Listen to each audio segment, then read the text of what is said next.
Hi, guys. Hope you are doing well.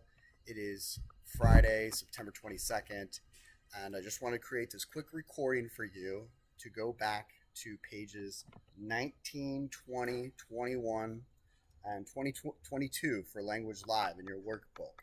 These are the parts of the lesson 5 that you must complete, okay, before I get back, in addition to lesson 6. This is just the introduction. We're going to transition into the image of pages 19 through 22, and you can listen in as I read through each page. I'm sorry in advance if the recording was a little loud. You're going to want to adjust your volume, and my next video will be much more, sophisticated, much more graphically impressive. As you know, I am becoming more and more of a video editing guru. So I want you all to just take your time on this. We can rewind. You can do this at home. It's available on Rising Stars. So, and if you have any questions, you can always email me. You can comment in the Rising Stars comments page, and I will look forward to seeing you next week. Okay, have a good weekend. Bye. This is what we were working on last week. Lesson 5, vocabulary. As you can see, we have different words that we were putting into categories. We had mammals, which were animals. Their attributes: they have fur, warm-blooded, has a live birth, feeds babies with milk, breathes air. And then we got into chemicals. And with chemicals, we came together and we categorized them as substances or classes. Their attributes: they have elements, structures. And moving forward to termites and mosquitoes, we said they both have insects. They're both insects. Their attributes are different, though. For instance, the termite has antennae, and what they do is they mainly eat wood. Okay, that's their food. Mosquitoes are also insects, and they have wings. They suck blood. So we could put these attributes and categories together to create a simple sentence for both termites and mosquitoes. We have the definition below. If you did not write this down, I would advise you to write it down. A termite is an insect that eats wood. A mosquito is an insect that sucks blood. Okay.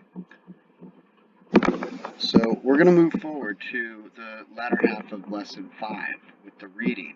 I'm going to go ahead and read out loud, and we are going to point out some key words in order to finish the sentences below. Okay? So, like proficient readers, we have to be able to look for headings, and we have to be able to keep an eye out for graphics. We've done that already, okay? So proficient readers also, okay, read slowly. They read carefully to gain understanding. They monitor what they're thinking as they're reading, and look for keywords and to see how they relate to the rest of the sentence. Okay? And most of all, we look for big idea questions. We look for questions and answers for those questions. Okay? We're going to be answering certain questions like, how are bats useful to humans? And how are humans impacting bats? These are questions we've asked before in the past, and we're going to continue to look at these questions. So make sure that you have a highlighter or a colored pencil when you are reading this in your book.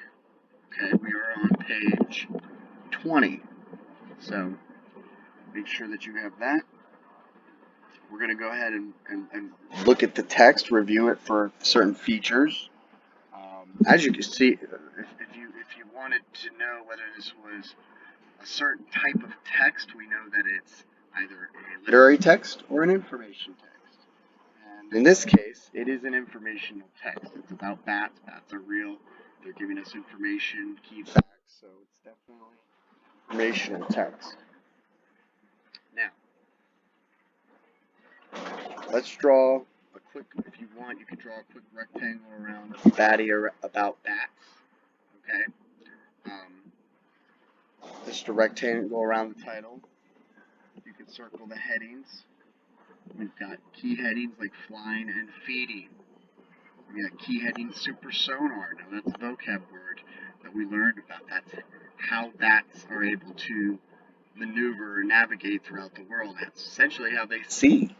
So we've already kind of touched on that. Okay? So I'm going to read out loud for you, and you could read along. Okay? Bats can fly. They are the only mammals that can fly. It's right here at the top. Bats use wings to fly. Skin connects the arms, hands, and ankles of the bat. The skin makes wings. Wings are important to bats. They eat them to fly and find food. Okay? One of the key words we need to look out for is connects. We need to go back and look at means joins, together, or unites. Make sure you can say that word correctly, connects. And this connection of skin forms wings, allowing a bat to fly. Moving over forward to the next question, next paragraph. Flying takes a lot of energy, so bats eat a lot. Bats eat half their weight each day. Bats eat a lot of things. Some eat fruits or flowers, some eat frogs and fish, some eat bugs, they eat mosquitoes and flies. They eat moths and even termites. So, answering this question, what is this section mostly about? We already have the sentence stem, the sentence frame beginning with flying and feeding, okay? That's the subject, which is also the heading, the subheading, so we're able to use that. And we can say that flying and feeding tells us how, and it's talking about bats, right? So we've got bats, how bats use wings to fly, right? And find food like bugs. What other items do they eat? If we look up, we see flowers and fruit. Oops, there we go.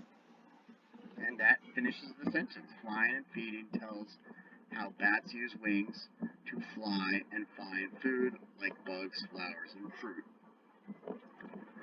Let's move on forward. Super sonar. Did you think bats were blind? They are not. They can see. Some even have good vision. Bats fly at night. How do they find their way in the dark? Bats can see with sound. They use sonar. Bats can hear where they are. Bats cry out. We can't hear these sounds. Bats find their way by listening to the echoes. Bats use other clues too. They hear bugs buzzing in the air. They know where to find a good meal. So 2 words are being used here that we have in our vocabulary list. Vision, okay, which is the act of seeing others. It's essentially imaging, creating an image in our mind. All the things we see with our eyes are turned into images in our brain. They use sonar to create vision, those images in our brain. They use sound to create images. Now, we don't do that, but that's what's happening. A good analogy would be the movie Daredevil. If you've ever seen that movie, he uses sonar. He's a blind superhero who uses sound waves to create images to see how far apart people are from him, his enemies, his assailants. So it's not completely, it's pretty bizarre, but it's amazing too, and it's very true. So this section is mostly about what? Well, we said super sonar, so super sonar does what? It explains. And what does it explain? If you know, you can write the answer. Essentially, we have it explains how bats use what? They use sound, that is correct, to find their way in the dark. We use light, okay? We use light. And our eyes. They use sound and their ears. So, very good. We're going to move forward to page 21. Okay. Remember, you can always stop this video, rewind, the beauty of recording. So look at page 21. Hanging out and helping. Bats hang out. They hang upside down when they sleep. Some bats live in trees or buildings. Some bats live in caves. Millions of bats can live in one cave. Groups of bats living together are called bat colonies. So colonies is another word we've looked at. They're groups of people or animals living together. Make sure you say it out loud. Colony. Remember, we had a little bit of difficulty saying that word. More than 40 million bats live in the world's largest bat colony. Okay? The world's largest bat colony is actually in Austin, Texas. So, bats go to bat for the earth. Bats eat a lot of bugs. They save the plants that bugs like to eat. Without bats, bugs could kill a lot of plants. Farmers could lose their farms. Millions of people would be hungry. Bats also help plants grow. They scatter seeds. There is a fruit in Asia. It is a crop that brings in millions of dollars. But if there were no bats, this plant could not grow. Farmers would lose their cash. Okay, so there's a serious connection between how bats, help out farmers as they hang out and eat bugs. So let's finish the sentence below, and I'll give you a hint. Where do they live, and how do they help? Now that's not the answer. Where do they live? Oh, well, we'll just put they hang out in Austin, so that's how they help. No.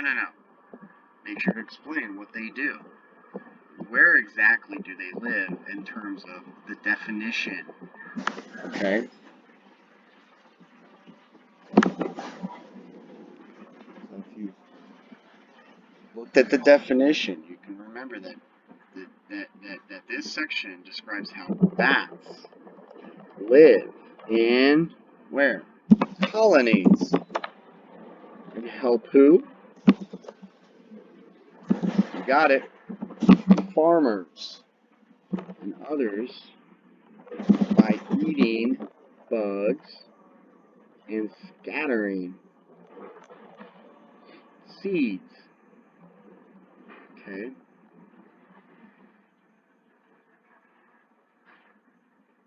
Before we see that they scattered seeds, that's how they're helping. They're getting those seeds spread out to grow.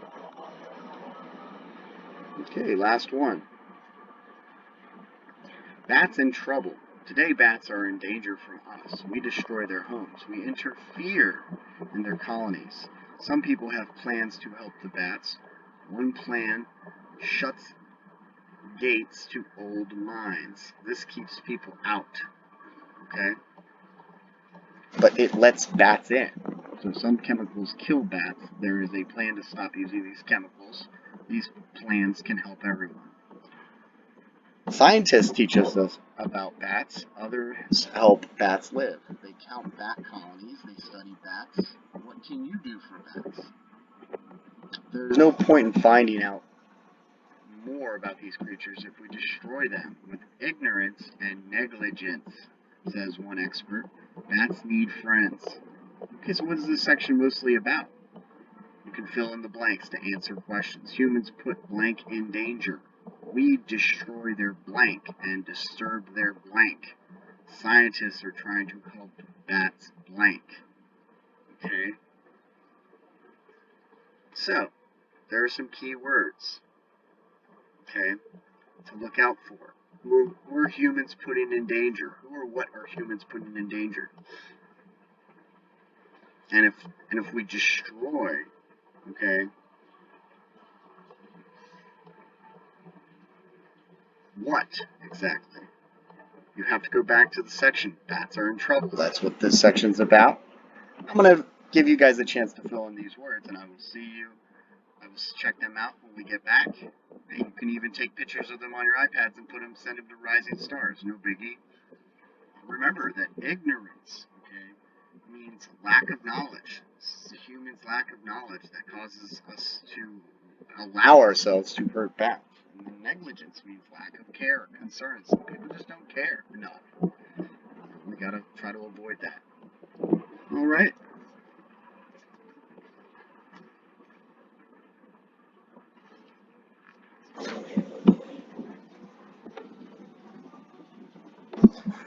When we get back, we will continue with lesson 6. I do have one more section here. Well, when we get back from the end of the week, that is. But this is one more section, using the pictures to write stage 1 sentences.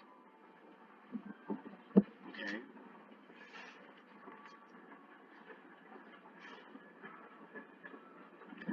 The questions that are asked in each image are what did it do, and then putting it into a sentence. Remember, it's the picture of the thing doing something. Okay? So here we see a cat and a mouse. The mouse is not doing anything. It's being eaten, but the cat is doing the action.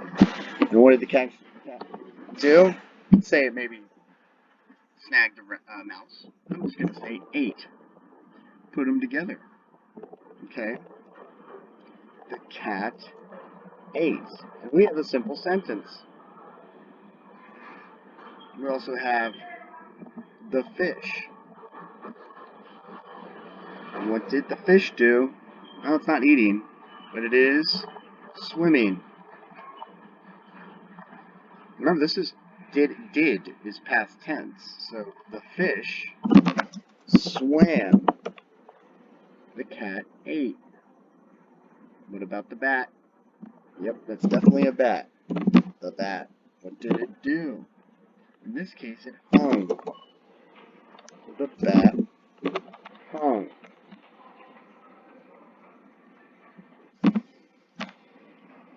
What about this guy? First off, it's a guy, so it's a man. The man. What did he do? You could say he bat, but what did he do? He swung the bat. So the man swung. You could say swung the bat, but we're focusing on just the subject and the verb. So in order for a sentence to be complete, it must have a verb, it must have a noun. And as long as it does have these things, an active verb, like ate, swam, then it's a complete sentence. It's a simple sentence, but it's a sentence. Okay? Go back and always rewatch this. Just wanted to make sure that that was included. Right, so when we return, my next video, we will be working on lesson 6. Now, obviously, you have the rest of your teachers in the room. You have Ms. Morgan, Ms. Bacon, Mr. Davis. You have Mr. Seb. We will all be helping you. They will all be helping you out while I'm gone. I ask that you complete at least up to lesson 6. Okay, we're going to need to get that. That does not just include the guided practice in the book. That also includes word text training, as word and text training. Okay, and there you go. So I hope you all have a great weekend, and I hope you all enjoy your week until I get back. All right, talk to you later.